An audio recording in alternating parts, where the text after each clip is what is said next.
Boas tardes, Piti. Então, vamos Boas a fazer tardes, hoje. Chão. Hoje vamos a montar no Miranda Fashion. Porque Chão são os grandes defensores do Conselho de... Miranda de Aldeiro. Claro.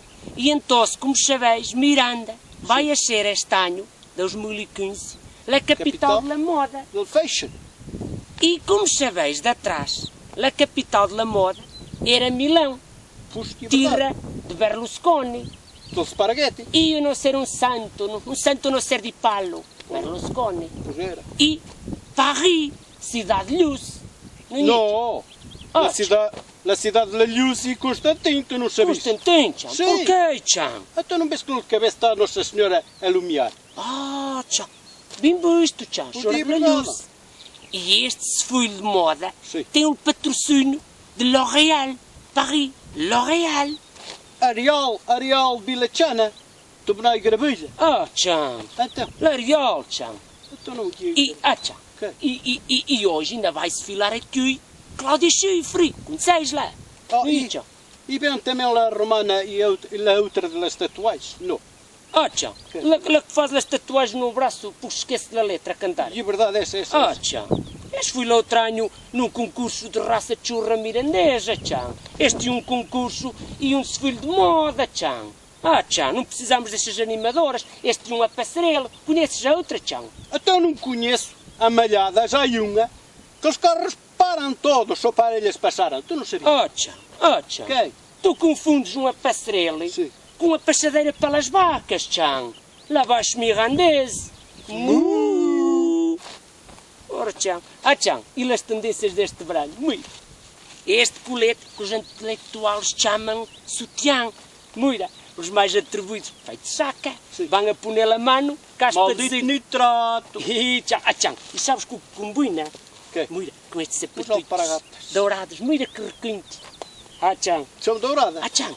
E as tias mirandesas, quando vão a la missa, na igreja, muito bem postas, façam assim.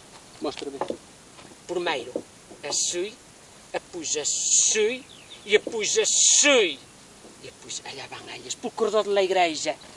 Vantagem para todos. Pois não. Olha, então as duas igrejas têm mais vantagens, sabias? Tchau, nas duas igrejas? Porquê, tchau? Então tem duas igrejas, tchau, bem visto. Porque é verdade. Tchau, mas as duas igrejas também não foram capazes de manter na linha. Pois não, deixaram roubar a linha, pois é verdade. Tchau, não estão a manter na linha do comboio, então. Tchau, porra, tchau. Tchau, e as algas vivas. Não patam um muito mugo. sensíveis. Nos cacham um mugo. Mostra-me. Ali vão elas, muito sensíveis. Ui, nem partam um mugo, las tis. Nos cacham um mugo, tchau. Tchau. E as cat-humans. Ui, las cat-humans. Sabes onde são? De onde são? Não sabes? Não, de Praia de Gatão. Sim, de Praia de Gatão, tem razão, as cat-humans. Tchau, e é verzegobuina. Um piquete mais turbina, e com full de fralda a soprar. Pois é verdade. Tchau. E a tenor, um desfile de burra, com as tis de biquíni, com os biquínis, o que se vê por fora, e é importante, mas... O que é interessante e o mais interessante que tem por dentro. O quê? Que mais? Interessante. Essencial. Pois claro. E os biquínis da tenor têm uma clora a mais. Sabes qual é a clora? Com as burras fugir. Tchau. E a tis sandinesa. E a tis espacial, da prova. Espacial. Confunde naso com... NASA. Com NASA. Tchau. Mas a tis sandinesa para acabar. Por lá de labunha. Com um monho. Um monho tipo um airbag. E depois as agulhas para captar as ondas artesianas. Espetadas num monho. Em vez de topless e mais wireless. E o mandeu bronzeado com alchofre. A sardinesa é muito poderosa. Tchau. Lembramos que tu aí no Miranda Fashion. Tu podes desfilar, tchau. Eu? Tchau. Eu? Eu sou casado com uma mulher, Mal encarado, estás pior que eu, tchau. Sou casado com uma mulher, Tu não ouves? Já me vou embora. Bom, fazer falta.